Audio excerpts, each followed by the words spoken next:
Insinyur Suparman Roman. Pak Suparman Roman, kemarin sempat tersiar bahwa Pekan Olahraga Provinsi Porprov Sumatera Selatan yang ke-13 yang seyogyanya digelar bulan November 2021 dikabarkan ditunda hingga April 2022. Itu berdasarkan hasil rapat di panitia besar di sana, Pak, di Oku Raya.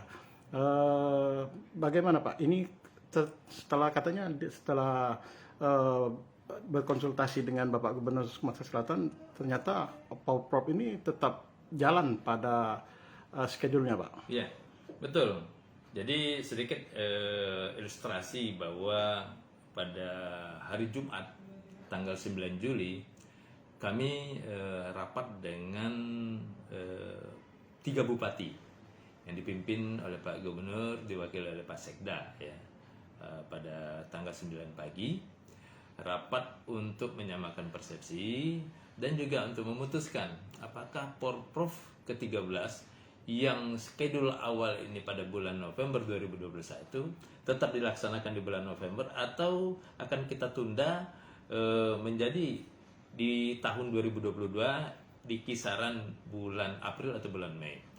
Pertimbangan utama adalah tentang kesiapan tentang sarana prasarana venue dari 3 penyelenggara ini, Kabupaten Oku Timur dan Oku Selatan. Oleh karena itu untuk memastikan tentang kesiapan daerah maka diadakanlah rapat terbatas. Di situ ada komponen dari pemerintah provinsi, Pak Gubernur diwakili oleh Sekda, kemudian 3 calon tuan rumah, masing-masing bupati, kepala daerah, dan kami dari KONI, saya mendampingi Ketua Umum KONI Sumatera Selatan. Nah, dalam pembahasan itu, pada saat kita pimpinan rapat, Pak Sekda menanyakan kesiapan dari masing-masing daerah, pada hakikatnya semua sudah siap, tinggal menyempurnakan. Bahkan mereka menyatakan, baik Bupati Oku Timur dan Oku Selatan, bahwa apabila Porprov ini diselenggarakan pada bulan November, insya Allah mereka siap. Tapi mereka meminta kepastian, karena apa? Karena ini masih ada peluang untuk menambah anggaran pada APBD perubahan. Tapi perlu kepastian, ada dasar hukumnya, artinya ada keputusan dari Gubernur Sumatera Selatan. Nah, dari diskusi itu juga terbuka ruang kalau memang harus ditunda ataupun digeser ke tahun 2022. Karena dengan pertimbangan, dengan diundurnya, tentu persiapan juga akan lebih matang. Kesiapan venue-venue juga yang belum sempurna masih bisa lebih disempurnakan. Akhirnya pada kesimpulan seperti itu, setelah rapat ditutup, nah itu sempat Pak Bupati Oku Selatan diwawancarai. Beliau menyampaikan dari perkembangan rapat pagi itu bahwa kemungkinan bisa saja Porprov ditunda menjadi tahun 2022 di kisaran bulan April atau bulan Mei. Nah, setelah rapat, langsung Pak Sekda dengan Kadispora menghadap Pak Gubernur melaporkan hasil rapat tersebut.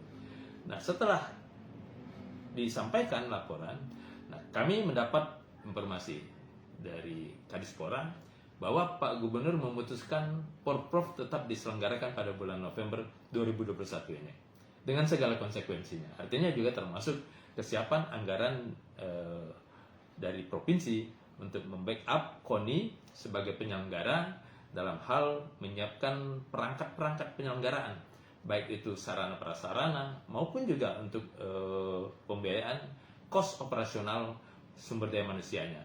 Atas dasar itulah penjelasan secara lisan dari Kadispora, kami menyampaikan informasi ini kepada seluruh KONI kabupaten kota bahwa insya Allah sesuai dengan arahan petunjuk Pak Gubernur, maka Porprov tetap kita selenggarakan pada bulan November 2021. Nah, tentu saja ini membuat gairah dari daerah-daerah kawan-kawan kita, bukan hanya dari 3 calon tuan rumah, tapi juga dari KONI kabupaten kota lainnya yang selama ini memang sudah siap, ini kembali bergairah. Karena bagaimanapun ada konsekuensi pada saat ini diundur, maka mereka yang sudah melaksanakan persiapan-persiapan awal tentu bisa terkendala. Kenapa? Bisa saja anggaran itu langsung di-cut kembali oleh pemerintah kabupaten kota karena pertimbangan bahwa toh pelaksanaan Porprov ini diundur di tahun 2022.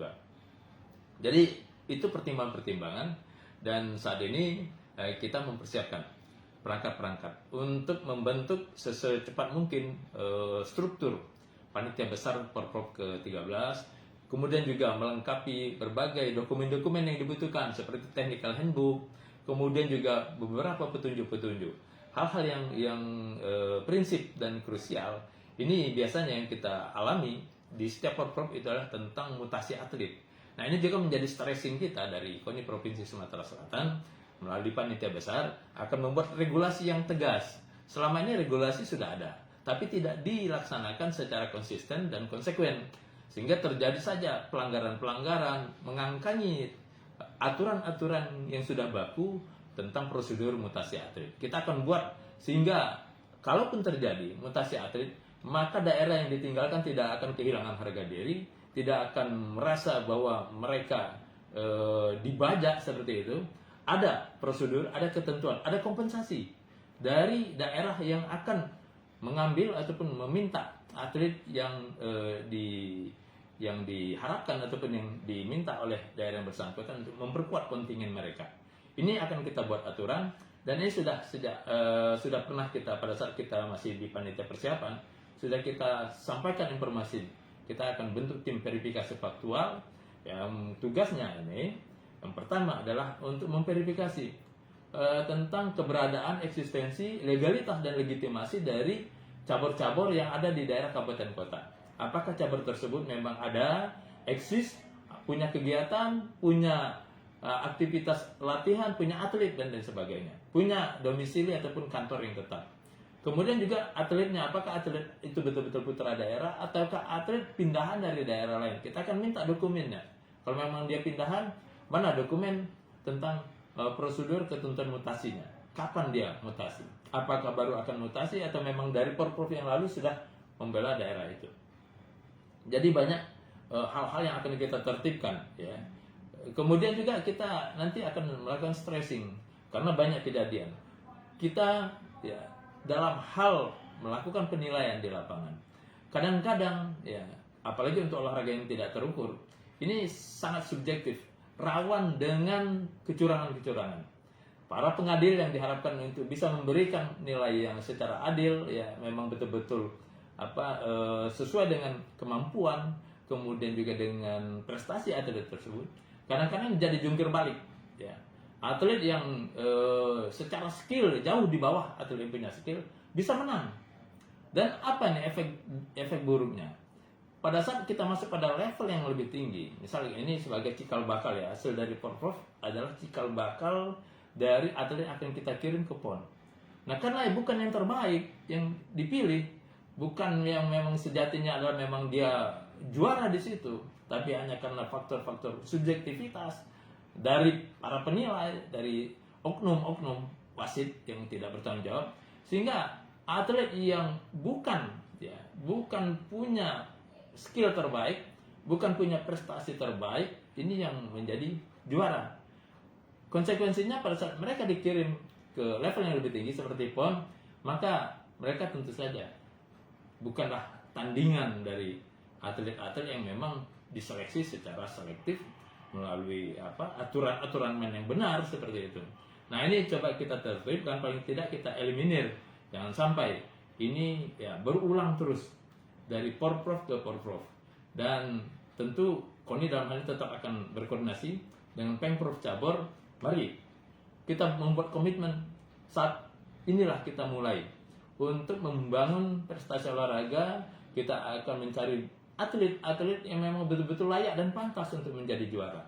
Apalagi proyeksi kita bukan untuk PON ke-20. Proyeksi Porprov ke-13 ini adalah untuk PON 2024. Makanya tema kita adalah tema Porprov pembinaan, bukan Porprov prestasi. Kalau Porprov prestasi ini prestise, artinya barangkali atlet kaliber nasional juga akan turun di Porprovnya. Tapi ini akan kita batasi usia 21 tahun ke bawah yang akan kita perbolehkan untuk turun dalam pertandingan untuk mewakili daerah-daerah sebagai atlet di masing-masing cabang olahraga. Tidak ada toleransi. Mohon maaf, jadi mungkin ada asumsi dan ada salah kutip bahwa ada beberapa cabur yang dikecualikan untuk bisa melewati usia dari 21 tahun. Tapi kami tegaskan tidak ada toleransi itu, semua kita berlakukan sama. Seluruh cabang olahraga, semua usia di bawah 21 tahun. Kenapa? Karena kita punya cita-cita, kita punya harapan, kita punya target. Target kita adalah 2024 pada PON ke-21 di Medan dan Aceh.